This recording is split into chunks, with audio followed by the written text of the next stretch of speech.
Hey everybody, welcome back. I'm Matt. Thanks for stopping by. Now I've got another streamer for you today. This one is an olive Matuka. Now a little bit about the Matuka. It originated in New Zealand in the 1880s. There was a bird there called the bittern, and it was called a matuku in the local language. So the fly they created with the feathers from this bird just came to be called the Matuka. Now it came to the United States, I think in about the 1950s. Starting out west, obviously we didn't tie it with a bittern, but we used all kinds of similar feathers. So while all these flies weren't the original Matuka, the name kind of just evolved to be a style of fly. I mean, it's a feather wing streamer, but instead of the feathers being tied on at the head and then swept back, they're tied on pretty much flush with the hook and then lashed to it with the wire rib. So that's really what it means today, a Matuka style fly. Lots of streamer patterns use this type wing. You can tie it with all kinds of feathers and several different colors. Usually you see it in the more natural, dull, olive or brown or black colors because a lot of them are tied to imitate sculpins. Now this fly is not the easiest one to tie, but it's not all that difficult. And with a little practice, most beginners can handle this one just fine. So I encourage you to give it a shot, change up the feathers, change up the body color, make it whatever you want. As long as you put the wing on in this style, it's a Matuka type fly. And they are pretty cool looking streamers. I think you'll like it. Let's give it a shot. So there you go in the vise. Pretty standard Matuka fly. This is an olive. Now I'm tying this on a size 8. I've gone ahead and pinched the barb on my hook there. And I'm going to put down some weight. You don't always have to, but a lot of these are meant to imitate sculpins, and they usually swim toward the bottom, so I'm just going to put a base of 0.15 weight, probably for 3/4 of the hook shank, or the body.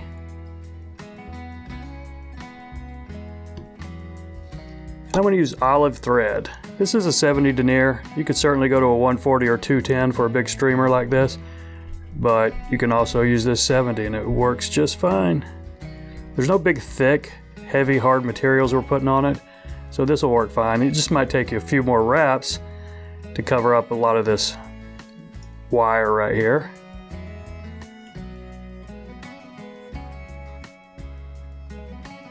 Okay, now when you get your thread to the back, we're going to tie in a rib. Now you have some options here: gold, silver, brass, copper, and you can use a small or an extra small. You could use an oval. This is an extra small, and I think the extra small just makes working with this Matuka wing a little bit easier, but you know, use whatever you got. It's going to be fine. The rib is really just to hold this wing in place. So after you got a rib caught in, put a good bit of wax on your thread. We're going to dub this one, because we're doing an olive one, I'm going to use Olive Rabbit. And it's probably going to take me maybe 3 applications. I'm going to dub it all the way from, where we're starting, basically up to the right behind the eye. So just put it on as thin as you need. We're not making a big thick body. We've already got some thickness with this weight.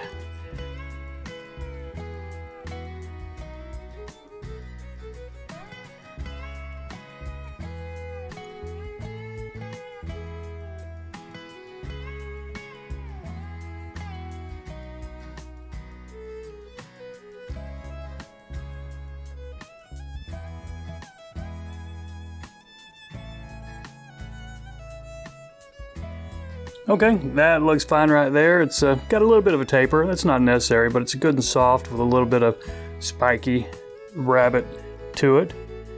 So what you'll do next, take 2 of the feathers that you're going to use.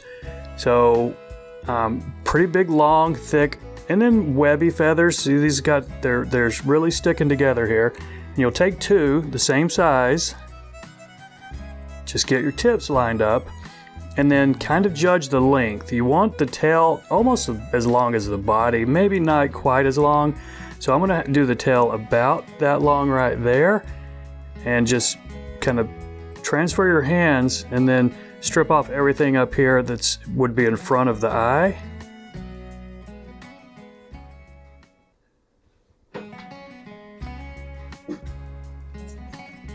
Let's see if we've got enough of them right there. It's a little bit long. I need to take a few more off right here. And now, okay, that is about where I'm going to put the body, but it's going to be lined up with the middle part of that feather. The vein is going to be right along the top of the fly. So when you measure, line up your position where you want it to be, and then kind of grab it right back here, because we're going to strip off the bottom fibers. So you got that. Now we're just going to strip off the bottom, you know, most of the way back right here. And take a look at what you got. See, that will lay it right on the top just like that. That I need to take a few more because I don't want it that long. So let's pull a few more of these off the bottom. Okay, so here's what our wing looks like. We've got it, it's going to lay right on the top just like that. Now the trickiest part is really, you know, how we capture this on and to keep it on the top. So I'm going to lay it right here where I want it. And I'm going to open these feathers up right here along the top. Well, you got to kind of get them the same on each side. So there is almost there. Pull it a few more forward. Is that going to be a decent catch-in point right there? I think so. So let's put this first wrap in right here, and not real tight yet. We'll just, okay, I think that is going to be fine. And then before we're done, let's put just a couple of temporary wraps right here on top just to kind of hold this in place while we do the next step. So the next step is securing that feather on the top of the hook with this wire. So this is the trickiest part of the fly, and it's why you use as thin a wire as you can.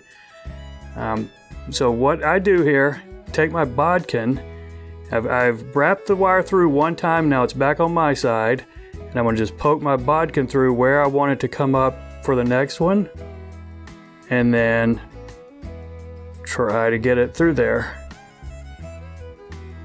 at that spot. And now it's coming back down on my side, and I'm going to do the same thing, 4 or 5 more times until I get this feather totally bound onto the top of the hook.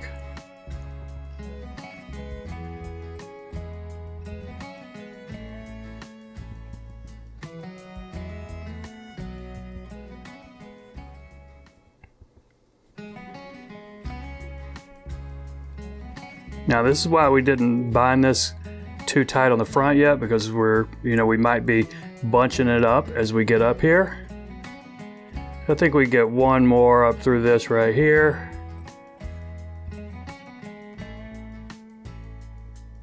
And now, just make sure your feather's coming off the top. Take a look at it. Is it coming off the top? Yeah, I think it is, because we're going to do some cleanup on this. I'm going to back this off a little bit right here. And then I'm going to put my last wrap up through here to really lock this feather in place. And I think that right there will work. Now we can go ahead and catch off these 2 feathers on top and the wire at the same time. 2 or 3 good tight wraps here.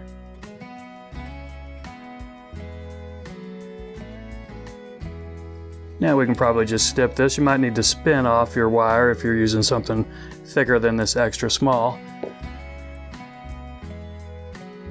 So that is our wing, but we're not done, because what we like to do, just lick your fingers and then try to get them married back up. And sometimes you can. Sometimes you can get them married back up just as though you never even put that wire through it. Oftentimes you can't, and you're going to be able to see where you've wrapped that wire through. But if you get lucky, got one crazy right there. If you get lucky, you can have a pretty smooth looking top half of that wing. And that one looks fine right there. I think we're ready for the front hackle. And in this case, I'm just going to use one of the same feathers I use for the wing. One of these webby feathers right here, and I'm going to catch it in from the tip. And I'm going to make it pretty bushy, almost like I'd say a woolly bugger. Some pretty thick front hackle. So let's catch this in 3 or 4 good wraps. Fold it back over, really lock it in. Need to bury that wire just a little bit. I can probably just break that off. Now let's let's see how it looks with maybe 4 wraps.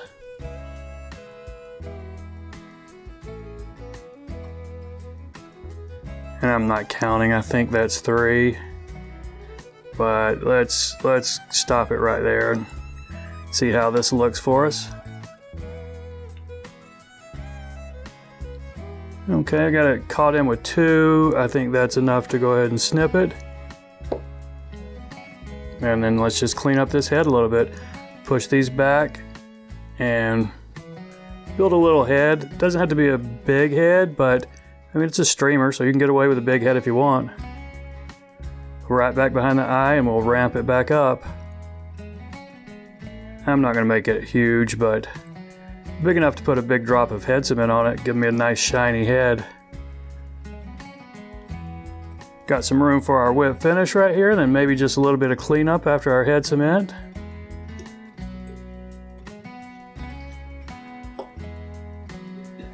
And there you have it. That's how you do a Matuka style fly. You can do it with any type of feather. You can do it with soft hackle. You can even do it with some rooster if you want, and some pheasant, and all kinds of feathers that will lend themselves to this style fly. So that's it, my friends. Not too difficult. Takes a little while, but it's a pretty fun tie. So I appreciate you watching. Y'all take care, and we'll see you next time.